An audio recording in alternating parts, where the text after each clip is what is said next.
Olá! Hoje a gente vai dar uma olhada em um assunto, olha, fascinante. Vamos analisar como o material de ensino cristão para jovens faz a comparação entre Jesus e Buda. A gente vai direto na fonte para entender os pontos principais desse contraste. Bom, tudo começa com essa charge aqui, que já joga na mesa o dilema principal. De um lado, uma personagem sugere: a questão é esvaziar a mente.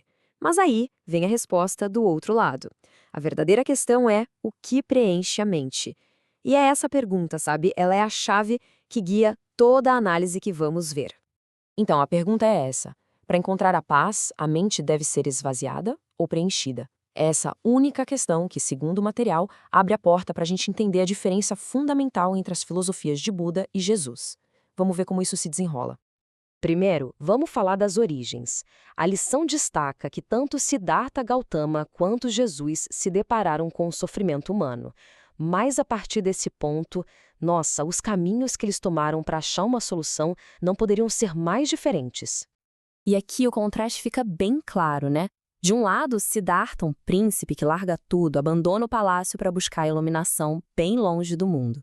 Do outro, Jesus, que, segundo o texto, mergulha no mundo para encarar o sofrimento de frente, chegando a dizer que ele mesmo é a luz do mundo. E claro, essas jornadas tão diferentes vêm de diagnósticos completamente distintos sobre qual é, afinal, a raiz do sofrimento. Vamos dar uma olhada em como cada um entende o problema. Pela visão apresentada na lição, Siddhartha enxergou o problema como algo interno, o desejo. O sofrimento nasceria, então, dos nossos apegos, das nossas vontades.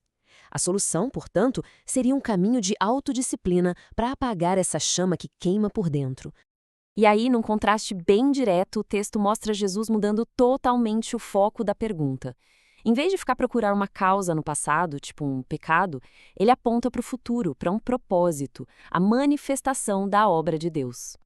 Bom, diagnósticos diferentes levam a caminhos radicalmente diferentes. É aqui que a lição nos coloca diante de uma escolha. A paz é algo que se conquista pelo próprio esforço ou é algo que se recebe, como um presente? O caminho budista, como é descrito aqui, leva ao nirvana, aquele estado de libertação do sofrimento. É quase como uma escalada de autoaperfeiçoamento, uma jornada de muita disciplina para alcançar a iluminação, tudo na base do esforço e do mérito pessoal. Já a perspectiva cristã é apresentada como o exato oposto. A salvação não é uma escada que a gente sobe, mas sim um presente que desce até nós. Não vem por obras ou esforço, mas como um dom de Deus, que se recebe pela fé. E essa diferença toda entre conquistar e receber acaba se refletindo na prática da meditação. E isso nos leva de volta àquela pergunta lá do começo. O objetivo é esvaziar a mente ou preenchê-la? O texto nos leva para aquele momento em que Siddhartha teria alcançado a iluminação, debaixo da árvore Bodhi. Ali, a meditação é descrita como uma prática de esvaziamento da mente, de focar num ponto só para silenciar o barulho dos pensamentos e se desconectar do mundo. E aqui, olha, a divisão é total. De um lado, uma meditação que busca esvaziar a mente para se desconectar.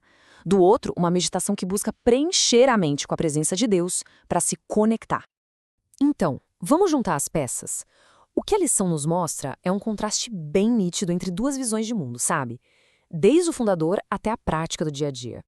Olhando para essa tabela, o resumo fica muito claro.